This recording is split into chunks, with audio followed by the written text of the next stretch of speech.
Bueno, pues empezamos ya con la tercera entrega, el vídeo 3 de Pues de Viejo Youtuber, y vamos a analizar el estándar que reza así. Analiza las causas principales, hechos y consecuencias de la intervención de España en Marruecos entre 1904 y 1927. Bien, eh, la derrota de, la derrota de España frente a los Estados Unidos en la guerra de 1898 a consecuencia de Cuba, supone un trauma tremendo que ya vimos en clase, como ya recordaréis, y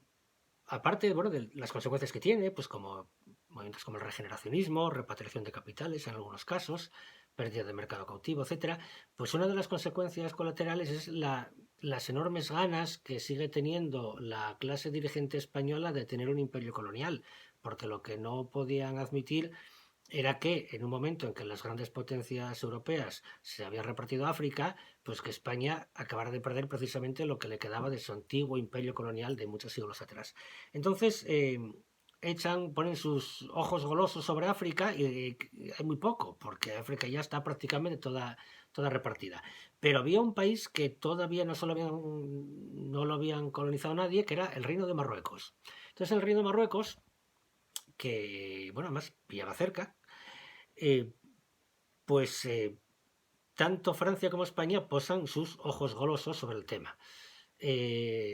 El Imperio Alemán escenifica un poco, haciéndose el gran valedor de Marruecos, era todo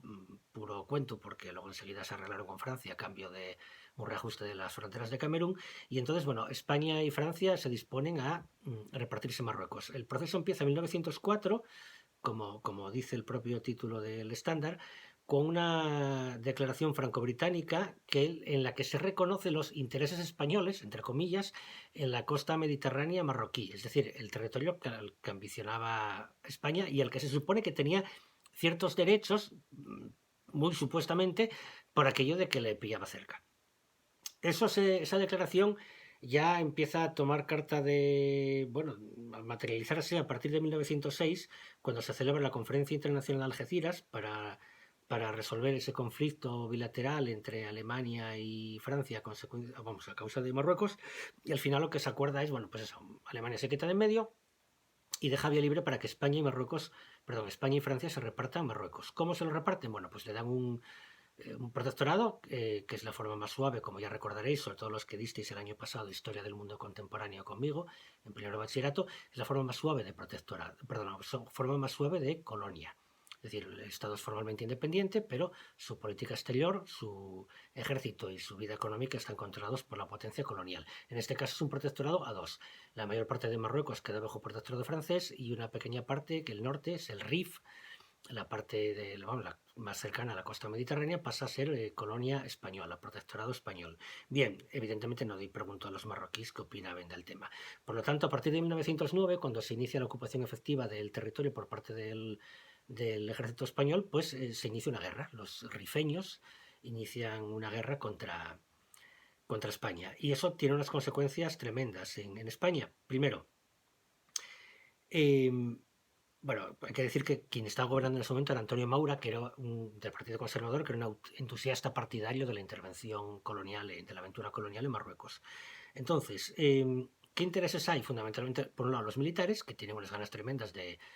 meterse en una aventura imperialista después de alguna forma resarcirse de la derrota frente a Estados Unidos. Y luego también hay intereses empresariales, porque el Rif era una zona bastante rica en minerales. Y entonces, bueno, hay que interés en explotar esos minerales. Entonces, frente a la rebelión, pues se inicia la guerra. Eh, el ejército español, bueno, el gobierno español manda a los reservistas, convoca a los reservistas, es decir, a aquellos gente que ya había hecho el servicio militar y que ya estaban básicamente en su casa trabajando, viviendo de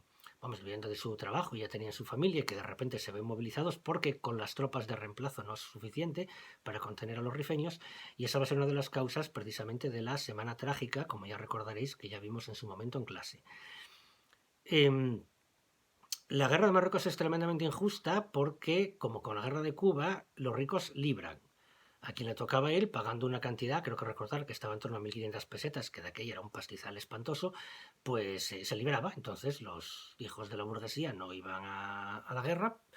y eran los más partidarios de ella, pero en cambio los hijos de las clases populares pues tenían que ir porque si les tocaba el sorteo de quintas, ¿vale? Bien, la guerra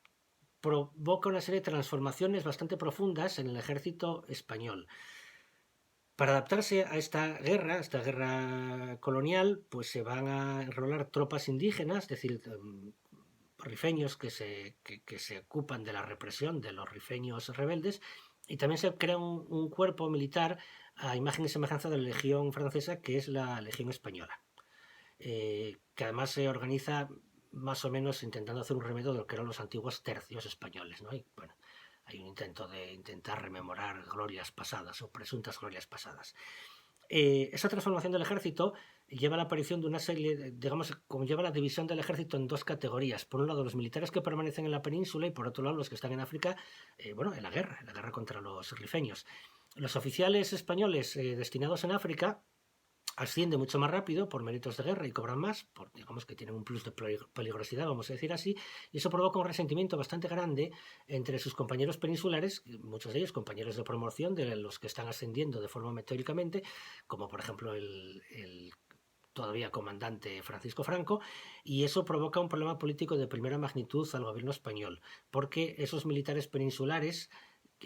tanto envidiosos, vamos a decir así, de los africanistas, montan una cosa que se llama las juntas militares de defensa, que va, repito, a ser uno de los factores determinantes de la crisis de 1917 que veremos también más adelante. Bien, la guerra se va dilatando durante toda la década de los años 10 y los rifeños tienen además un líder muy capaz, que es Abd el-Krim, que acaba proclamando una república del Rif, porque los rifeños no pretendían la unificación con Marruecos o Marruecos independiente. Los rifeños eran fundamentalmente bereberes que lo que aspiraban era a una república en el norte de Marruecos, en la zona del Rif. Bien, pues en 1921 los rifeños obtienen una enorme victoria militar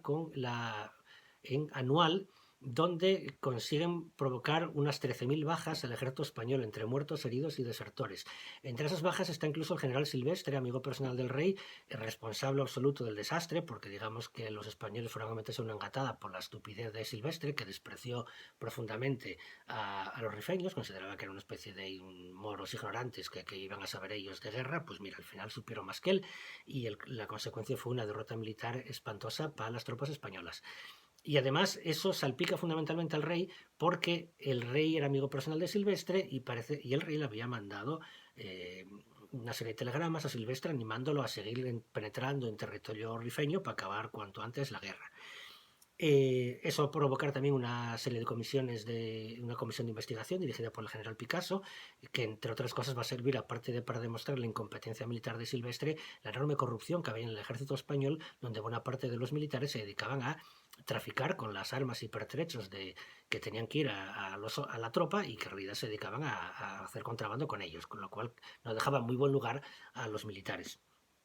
Esto en última instancia va a ser una de las causas precisamente para salvar el culo al rey del golpe militar de 1923 encabezado por el general Primo de Rivera, que también veremos en su momento con más detalle. Bien, Primo de Rivera, que no tenía demasiada gana de meterse en lo de Marruecos, pero bueno,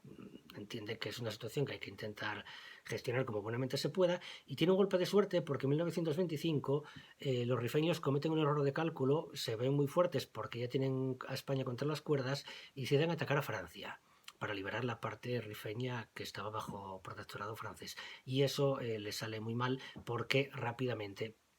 ahí, claro, una Francia que acaba de ganar la Primera Guerra Mundial, pues tenía una cantidad de medios militares y económicos mucho mayores para liquidar esto. Por lo tanto, una alianza franco-española que se traduce en el desembarco de Alhucemas, que es bueno, un precursor, digamos, un gran desembarco anfibio, un precursor en cierta medida de lo que después será otros desembarcos anfibios, como el desembarco en Sicilia o el desembarco de Normandía durante la Segunda Guerra Mundial, pues acaba con una rápida derrota militar de los rifeños, y por lo tanto en 1927 se pone fin a esta guerra que había causado tantísimo trauma entre la población española y que además provocó unos conflictos políticos en la península realmente tremendos. Ala, y que vos preste.